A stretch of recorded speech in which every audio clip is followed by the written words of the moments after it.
Hola, ¿cómo están? Por acá Geraldine Escalona Brito, estudiante de Derecho de la Universidad Bicentenaria de Aragua en Venezuela. Y esta es una exposición de la Cátedra Derecho Registral y Notarial, en la cual les voy a estar disertando acerca de los procedimientos que la Ley de Registros y Notaría, con su reforma última del 2021 en nuestro país, establece los procedimientos que deben seguirse para protocolizar, inscribir y registrar los actos vinculantes a las ventas de bienes inmuebles. Así que la invitación es para que nos acompañen en este recorrido jurídico académico en el cual vamos a estar ampliando además, dentro de otras cosas, acerca de qué es la venta, cómo está consagrada dentro del Código Civil venezolano y esos elementos que hacen que este contrato sea perfecto para ser materializado y blindado desde el punto de vista jurídico. Así que vamos a comenzar. Vamos a comenzar entonces hablando de qué es la venta. La venta de un bien inmueble y su procedimiento de registro, pero vamos a conocer qué es la venta. La venta, dentro de la clasificación general de los contratos, ha sido categorizada por nuestra doctrina como uno de los contratos más importantes. Esto obedece a la frecuencia con la que la misma se presenta y a la variedad de formas que puede adoptar y por la abundancia de normas legales que pueden estar previstas para este tipo de actos y de negocios jurídicos. El Código Civil venezolano define la venta en el artículo 1474 de la siguiente manera. Dice que es un contrato por el cual el vendedor se obliga a transferir la propiedad de una cosa y el comprador a pagar el precio. De esta norma se evidencia entonces claramente las obligaciones tanto del vendedor como del comprador. Al vendedor le corresponde la tradición y saneamiento de la cosa vendida, mientras que al comprador le corresponde pagar el precio. Entonces, la venta de un bien inmueble, ¿cuáles son las características que dice tener este tipo de contratos? Pues bien, la venta se trata entonces de un contrato en principio bilateral, donde cada una de las partes asume obligaciones recíprocas, es oneroso, de ejecución instantánea o de tracto sucesivo, es traslativa de la propiedad y es consensual, en cuyo caso debe indicarse que se perfecciona por el solo consentimiento de las partes, lo cual no excluye la posibilidad de que la ley exija el cumplimiento de ciertas formalidades para darle a ese contrato oponibilidad frente a todos los terceros. En relación a esto de la oponibilidad de la venta frente a todos los terceros, nuestro Código Civil, en su artículo 1920, prevé los actos que se encuentran sometidos a la formalidad del registro. Entre otros, señala expresamente en el numeral 2 de esta norma la obligatoriedad de registrar los actos traslativos de la propiedad de inmuebles, mientras que en el artículo 1924 de nuestro código se consagra la consecuencia de no haber dado cumplimiento a esa obligación de registrar este tipo de actos, y esto que hace que no tendrían ningún efecto contra terceros que por cualquier título hayan adquirido y conservado legalmente derechos sobre ese inmueble. Por eso la importancia entonces de estudiar el derecho registral y notarial, porque esta es la fuente que nos va a dotar como futuros abogados para conocer esos procedimientos, para conocer las disposiciones que el legislador nos indica para dar formalidad a los actos relativos a las ventas de bienes inmuebles, en este caso, materia de esta presentación, frente a terceros a través del acto de registrar los actos conducentes a las ventas de bienes inmuebles que están vinculados a la transferencia de la propiedad. Sigamos viendo.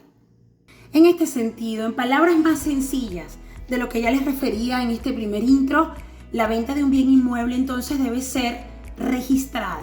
ante el registro público que corresponda para que tenga efecto frente a terceros. Porque si tomamos entonces esta consideración como futuros abogados, vamos a poder entonces entender que cumplir con esta formalidad de registrar los actos traslativos de la propiedad de bienes inmuebles como garantía para los contratantes, para nuestros clientes, y que al mismo tiempo va a servir como un mecanismo de protección para ellos ante cualquier clase de fraude, y que además les va a permitir generar la titularidad que vale contra todos, y a través entonces de este articulado todo lo que tiene que ver con la venta de un bien inmueble y su procedimiento de registro está definitivamente establecido en la Ley de Registros y Notarías de nuestro país, que vamos a seguir entonces revisando a profundidad dentro del marco de la venta de bienes inmuebles.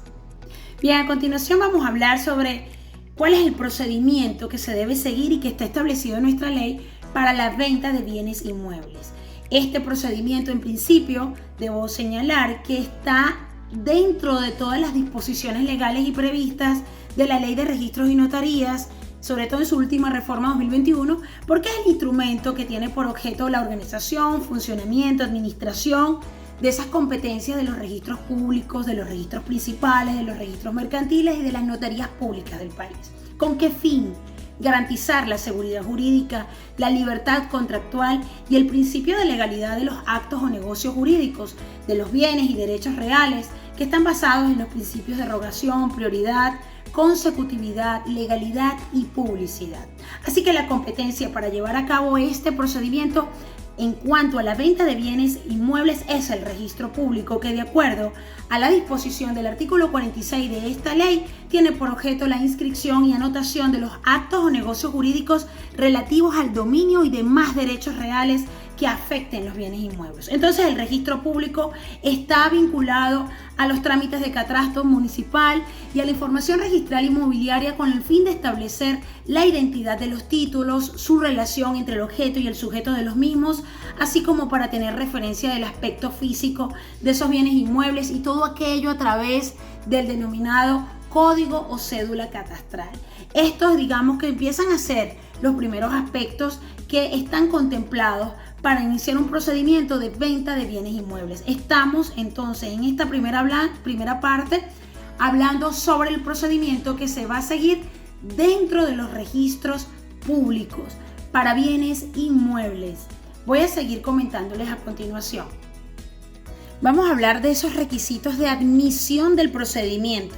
que está establecido en la ley. Como requisito de admisión del procedimiento de registro de la venta de un bien inmueble, se dispone la necesidad de que todo documento, en principio, que se presente ante un registrador debe ser redactado y visado por un abogado debidamente inscrito en el Instituto de Previsión Social del Abogado, lo que conocemos como el INPREabogado,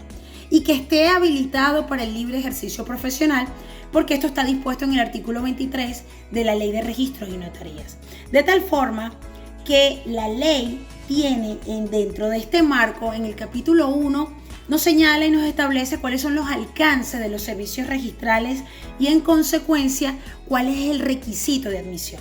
Cito el artículo 23. Todo documento que se presente ante los registros y notarías públicas deberá ser redactado y visado por un abogado o por una abogada debidamente inscrito en el Instituto de Previsión Social del Abogado y habilitado para el libre ejercicio profesional. Por lo tanto, el documento que al efecto sea presentado ante el registro público deberá contener como requisitos mínimos, conforme se especifica también en los artículos 47 y 48 de esta ley, la indicación del negocio jurídico, la identificación completa de las personas naturales o jurídicas y de sus representantes legales, la descripción del inmueble, con señalamiento de su ubicación física, su superficie, linderos, el código catastral, los gravámenes, las cargas y limitaciones que poseen sobre ese bien con respecto a catastro. El artículo 47 señala que el catastro municipal será fuente de información registral inmobiliaria y estará vinculado al registro público a los fines de establecer la identidad de los títulos, su relación entre el objeto y el sujeto de los mismos y el aspecto físico de los inmuebles mediante el uso del código catastral en los términos que está contemplado en la ley. Indicación de la naturaleza del negocio jurídico. Tiene que señalar la identificación completa de las personas naturales y jurídicas y de sus representantes legales, como ya se los comentaba. Tiene también que describir el inmueble con señalamiento de su ubicación física, superficie, linderos y código catastral. Debe hacer referencia a los gravámenes, a las cargas y limitaciones legales que pesen sobre el derecho que se inscriba o sobre el derecho que se constituya en un nuevo asiento registral. Todo esto tiene que estar verdaderamente descrito, porque vale la pena destacar que en el mismo texto de la Ley de Registros y Notarías se señala que las inscripciones posteriores relativas al mismo bien inmueble no deberán repetirse los datos relativos a la descripción de este con señalamiento de su ubicación física, superficie, linderos y código catastral, pero sí deberá hacerse referencia, claro está, a las modificaciones que indique el nuevo título y el asiento donde se encuentra la inscripción. Así que el registro público deberá emitir una constancia de recepción de documentos con fecha, hora, número de recepción, con la identificación además de la persona que lo representa y la naturaleza del acto jurídico que se está inscribiendo, en el caso concreto de la venta de un bien inmueble. Y esto es importante tenerlo claro, está claramente descrito en la ley y además el conocimiento de esto para nosotros como futuros abogados nos va a permitir blindar estos negocios jurídicos, asistir y representar a nuestros clientes y que estos contratos de venta se materialicen conforme a las disposiciones de la ley. Hablemos del lapso para registrar e inscribir este documento. El registrador tendrá 3 días hábiles para inscribir el documento que le ha sido presentado y serán devueltos al interesado una vez que sean debidamente inscritos, pero en el supuesto que el otorgante o los otorgantes no comparezcan a la fecha fijada por el registrador, el otorgamiento quedará pospuesto para el día hábil inmediato siguiente. Ahora bien, vamos a comentar sobre el artículo 39 de la Ley de Registros y Notarías. Este prevé que transcurridos 60 días continuos después de la fecha de la presentación del documento, sin que haya sido otorgado por la falta de comparecencia de los otorgantes, el procedimiento o trámite quedará anulado y no se devolverá al interesado la cantidad pagada del Servicio Autónomo de Registros y Notarías que conocemos como el SAREN. Y aquí quiero hacer énfasis porque en las revisiones y conversaciones con abogados que puede uno asistir para poder nutrirse de cuáles son esos procedimientos y en visitas a algunos registros públicos, como es el caso al que acudí, que es el registro público que está ubicado en el Centro Comercial Galería Plaza de nuestra ciudad de Maracay. Una vez que el abogado que representa a las partes que están contratantes, especialmente al comprador, que es el que cancela, digamos, la tasa que impone el SAREN para el registro y la inscripción de las ventas de bienes inmuebles. Una vez que el abogado junto con la parte contratante acuden a este registro, consignan el documento con todos los elementos que ya describí anteriormente, el registrador tiene un lapso para emitir una revisión, pero debe cancelar, por supuesto, una tasa y esa tasa es la que va a permitir que se siga accionando el procedimiento dentro del registro. La ley establece que debería darse respuesta en un lapso mínimo de 3 días para decir si hay correcciones y se otorga 60 días posteriores para que se pueda dar lo que lo conocemos coloquialmente como la firma, ¿no? Sin embargo, en la práctica esto no sucede de esta manera, dado el volumen de trabajo y de requisitos y de solicitudes que tienen los registros. Por lo general tardan hasta 30 días, 15 días, 3 semanas para poder emitir una revisión y decir si el documento está conforme a derecho según lo que establece la Ley de Registros y Notarías o si hay que hacer alguna corrección. Una vez que se le da esta notificación al abogado que representa a las partes contratantes, automáticamente si hay que hacer una corrección se hace y el registrador entonces emite la respuesta en un lapso de 3 días y ya pues se comienza el proceso para poder hacer la protocolización. Ahora, una vez que se vence esta planilla PV que tiene 60 días, si las partes contratantes no comparecen para celebrar la firma y digamos la resolución ya de este contrato finalmente con el otorgamiento, definitivamente se pierde el procedimiento y no va a existir devolución del coste que han cancelado por la planilla de PV porque se han vencido los 60 días y tienen que volver a iniciar el procedimiento. Por eso es que el buen abogado en esta materia está constante y permanentemente haciendo seguimiento de esto en los registros. Los registros por lo general le entregan una fecha probable para dar la notificación de la revisión, si hay visto bueno, si hay corrección, pero es un procedimiento que no se puede desatender y hay que estar constantemente en conversaciones con las partes contratantes para celebrarlo en los lapsos y que este tipo de negocio jurídico, como es un negocio de la venta, el contrato, se pueda materializar en los mejores términos sin las lesiones correspondientes a ninguna de las partes. Bien, ahora vamos a hablar de las ventas por notarías. Debo comenzar diciendo que el servicio de SAREN o el SAREN prohibió tramitar la compra-venta de inmuebles en notarías públicas en una resolución del año 2016 y ordena que estos tipos de actos deben realizarse a través de los registros públicos. Hay algunas excepciones, pero esta medida tuvo como objetivo prevenir las estafas y dar cumplimiento al artículo 8 y 9 de la Ley Orgánica contra la Delincuencia Organizada y el Financiamiento del Terrorismo, y también pues respetar lo que es la prevención contra la fiscalización de ciertas operaciones que iban alineadas a la legitimación de capitales. Y esto es importante que lo tengamos claros. ¿Por qué? Porque pues hasta el 2016 muchas ventas se realizaban a través de las notarías, pero es necesario que entendamos cuál es la función notarial, primero para poder discernir entre la función registral y la función de un notario. Vamos a verlos a continuación.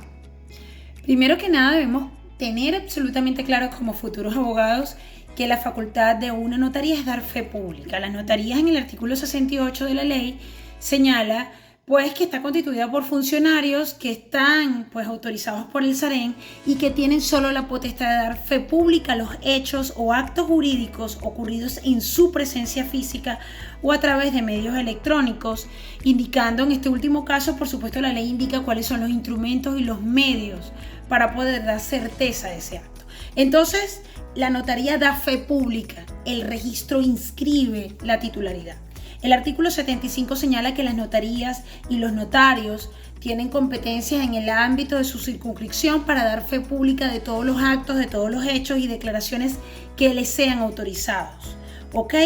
Y tiene muchas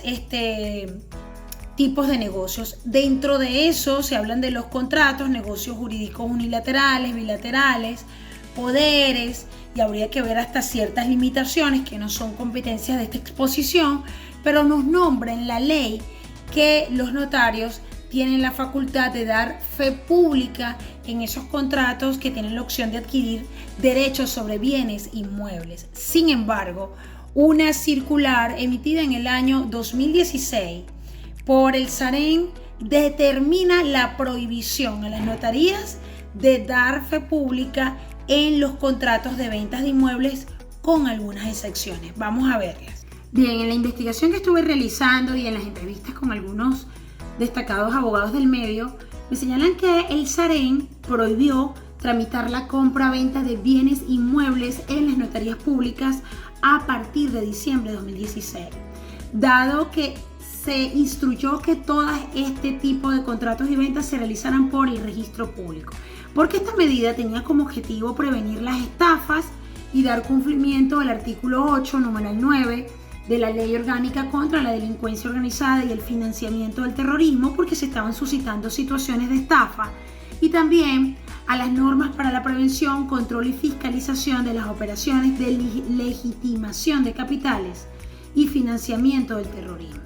Importante,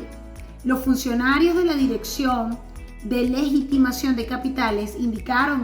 que en el SAREN reposan varias denuncias por estafas inmobiliarias y legitimación de capitales que pasaron por muchas notarías, y esto motivó a que entonces el SAREN emitiera una circular aclarando que los documentos para opciones de compra o venta se continuarían realizando en las notarías, salvo algunas excepciones, como en el caso de las bienhechurías. Porque digamos que a partir del 1 de diciembre de 2016, de manera expresa en esa circular que prohibía la tramitación de documentos de compra y venta de inmuebles sobre las notarías, entonces le quitó esta potestad a las notarías, porque como ya lo decía al principio, hablaba que las notarías dan fe pública pero no registran. Sin embargo, el procedimiento es muy similar. Importante también señalar acá que los documentos de compra-venta de inmuebles en notarías tienen que estar reglamentados, pero estoy hablando de las bienhechurías. Y a partir del 1 de diciembre de 2016, como ya les he comentado, solo se podrán tramitar compra de ventas de inmuebles con algunas excepciones indicadas. Y estas excepciones elementalmente se dan en los casos de estas construcciones que se realizan sobre terrenos que no son propios. Hablemos entonces de ese pago de las tasas y de los impuestos que exige el SARIP. Con respecto a las cantidades que deben ser pagadas por tasas e impuestos por las ventas de bienes inmuebles, debe indicarse que en lo que corresponde a la tasa ante el Servicio Autónomo de Registros y Notarías se encuentran expresamente establecidas en los artículos 83 y 84 de la Ley de Registros y Notarías, mientras que todo lo teniente a los impuestos a favor de la hacienda pública municipal queda regulado en el artículo 91 del citado texto normativo. Entonces, valiéndonos de lo que ya les he comentado, debo reiterar que este es un procedimiento que está enmarcado primero en el principio de legalidad, que representa la columna vertebral de la actuación que debe desplegar la administración. Es la condición esencial para su existencia, ya que la legalidad además ha sido entendida en general como la base del Estado de Derecho y el presupuesto de la acción administrativa, por lo que la administración entonces debe someterse a las reglas de derecho preexistente y vale decir a la Constitución como norma fundamental y a las leyes que rigen el procedimiento, siendo entonces que en el desarrollo del procedimiento administrativo debe preponderar el respeto al orden jerárquico de las normas, debiendo pues la administración entonces ceñirse a lo previsto en las leyes generales y seguir el interés público. Todo lo anterior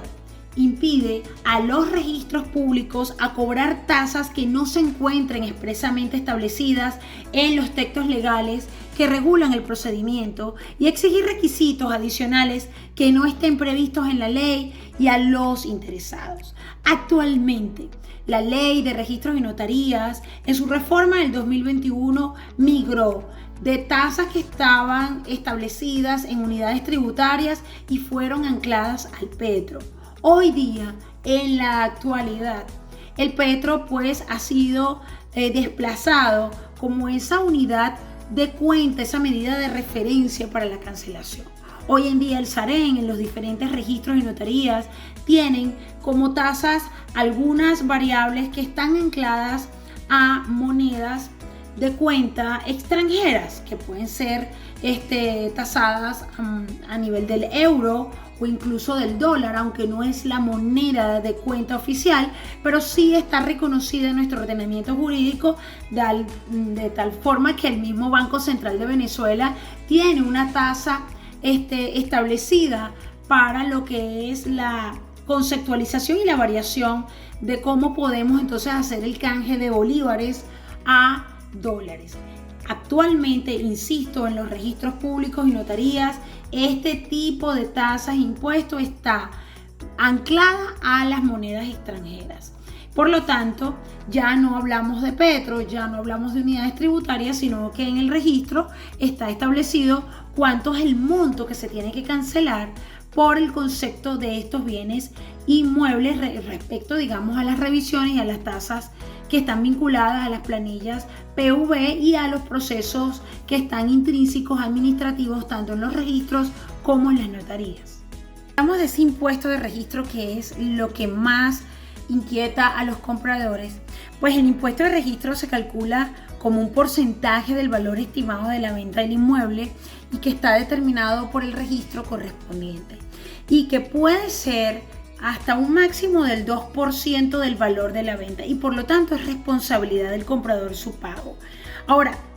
todo esto ha generado por supuesto en la práctica una serie de controversias porque pues comprar un bien inmueble sale costoso por los impuestos que hay que pagar. Por lo tanto,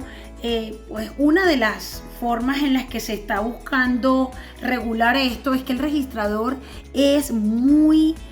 minucioso al revisar y verificar el costo de venta de ese bien inmueble para poder determinar si el costo de venta está realmente casado con la realidad y con, digamos,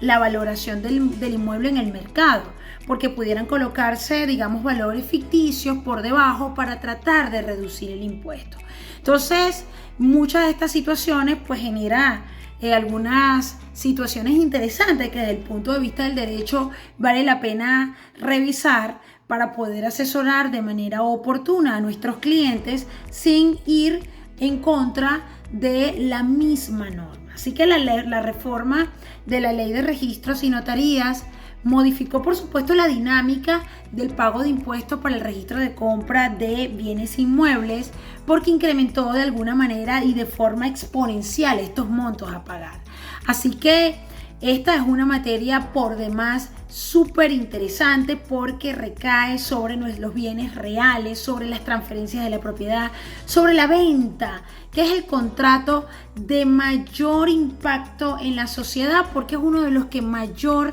se realiza diariamente porque en el mundo compramos y vendemos inmuebles. Así que una de las recomendaciones para evitar que el registrador objete